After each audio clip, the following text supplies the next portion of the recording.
Hey there, Silverpaw Reads here, and let's get into Chapter 11, Part 1 of Spike, beginning now. Sam woke up at the sound of someone at the front door. He was surprised to find himself still sitting in the sofa. Looking to his left, he noticed Spike sleeping with his head resting against Sam's shoulder. Sam smiled warm and carefully got out of the couch, laying Spike's head on a pillow instead of waking him up. Then he tiptoed to the entrance where his father was already standing. "Hi, Dad," Sam yawned. Saunders was taking his Converses off and glanced up at Sam, trying to smile. "Hi, son," he said. "Shouldn't you be in bed?" "Is there something wrong?" Sam asked, a little worried. "Why are you home so early?" "Let's go sit in the kitchen," Saunders suggested. "So what went wrong?" Sam asked as they sit down. "Oh, nothing at first. Everything was so perfect," Saunders said and leaned his head back looking up in the ceiling. "Oh, but then I screwed up and she got angry at me." "Oh, what did you do?" Saunders sighed deep and dug his face in his hands. "I got her name wrong once. Her name was Yinny, but then I suddenly called her Sasha." Mom's name? Oh, God, Dad."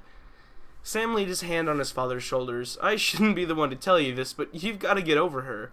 It's been 10 years since she left us. Don't you think it's time to let go?"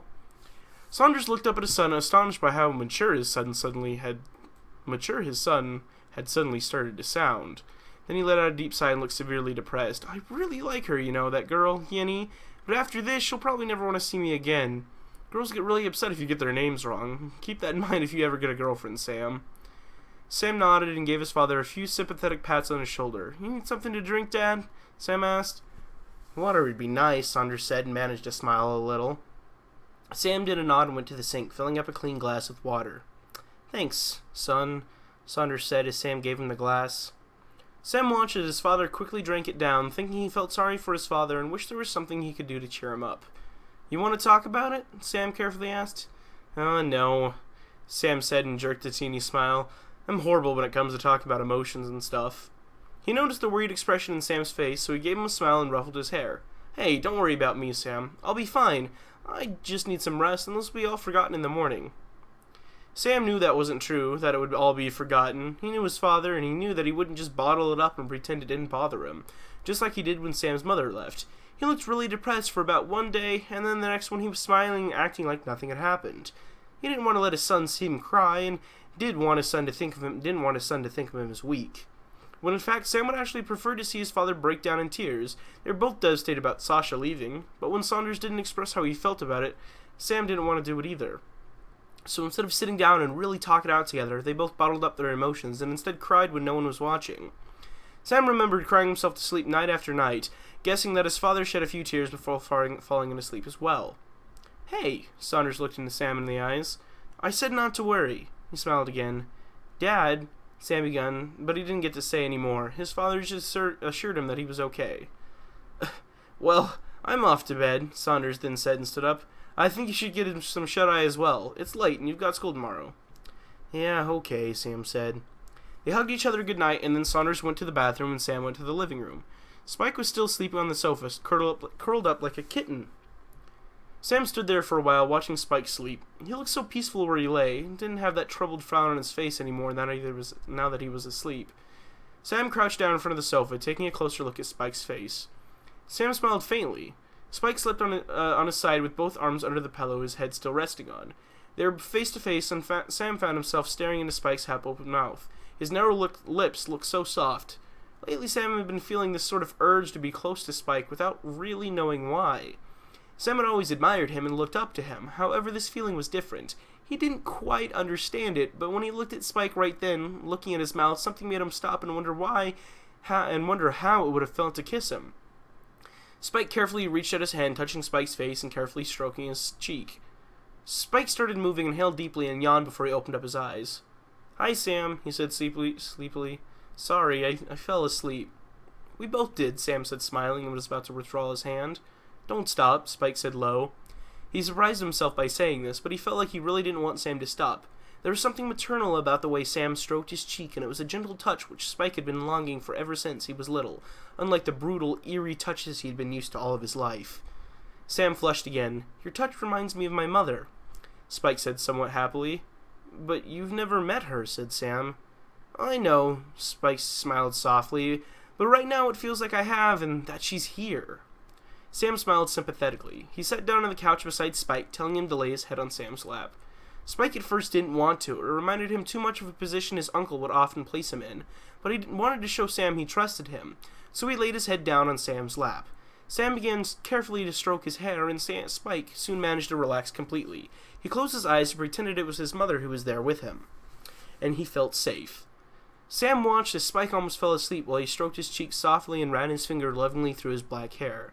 He smiled tenderly and got a warm feeling inside of him. It was nice seeing Spike trusted him so much. Now he finally knew Spike didn't despise him. Soon, Sam noticed, Spike had fallen asleep again. He smiled and then allowed himself to fall asleep as well, and they slept on the sofa that night.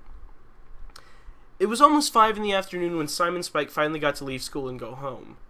I just don't get it, Sam frowned. Marco wasn't at school today either. Where the heck is he? You shouldn't worry so much, Spike said. You should be glad he's not around to bother you.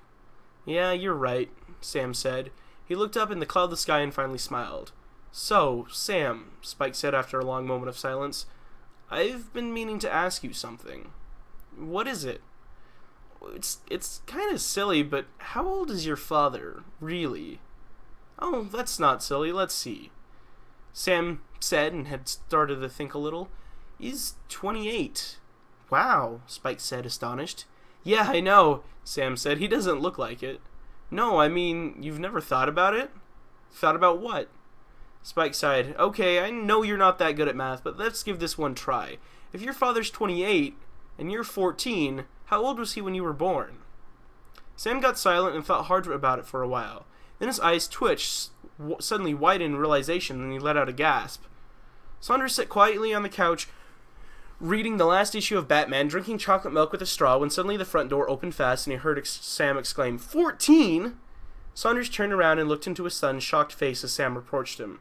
14 what? He asked. Sam looked like he didn't know what to say. 14, he repeated. You were 14 when I was born? Oh, that. Saunders chuckled insecure. Yeah, I was. But, Sam stuttered, that makes you 13 when you and Mum... Oh God, Dad!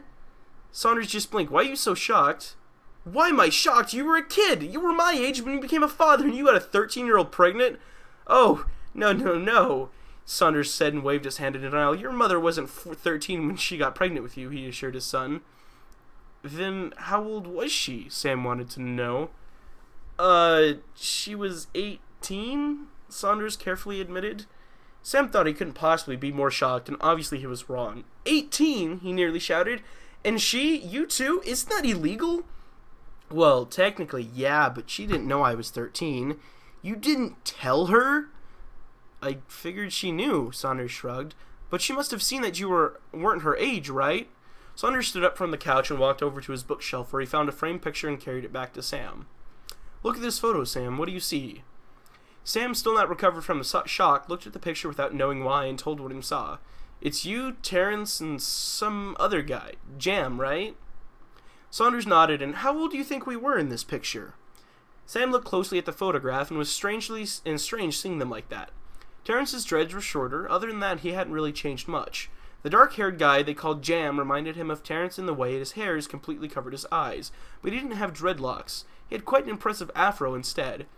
Then there was his father. His hair was longer than it was now and almost covered his face as well, and there was a tiny beard on his chin showing he had already started trying to grow a goatee. Sam smiled at the three hippies, leaning their arms around each other's necks, and used their free hands to show the peace sign. Then Sam remembered why he was looking at the photo and tried guessing their age. I'm not sure. I would guess 16, 17? Sam glanced up at his father to see if he was right. Saunders just smiled secretly. Terrence and Jam were 16. I was still 13. Sam gaped. No way! You look so mature! Well, that's what your mother thought too, and that's also the reason why the guards let me in at the party for people 16 and up. The same party in which I met her for the first time. Oh, I think I get it now. So, since she met you at the party, it was just natural for her to assume you were at least 16, right? Exactly! Saunders nodded, glad his son had finally understood. Then Sam suddenly frowned and got very thoughtful. What is it? Saunders asked. You met Terrence, Jam, and Mum for the first time in high school, right? That's right, and also by that time you were 13? That's also right. Then answer me this, Dad. Why the heck is a 13-year-old doing in high school? I mean, whatever happened to junior high? Saunders chuckled lightly. I understand this must be very confusing to you, but I think the story of my life is one we can save for some other day. Why? I want to hear it now, Sam said eagerly. Reason number 1, I'm kind of tired and not ready to tell you such a long story. Reason number 2, I think I need some help from Terrence with filling out some details, getting them right. For instance, I really don't know how I got into high school at that age, but Terrence does. How come Terrence knows about it but not you? Sam asked, confused. Let's just say curiosity may sometimes educate the cat rather than kill it, Saunders replied with a smile. Well, you're probably hungry. I'll get started on dinner. Oh, I can help, Sam offered.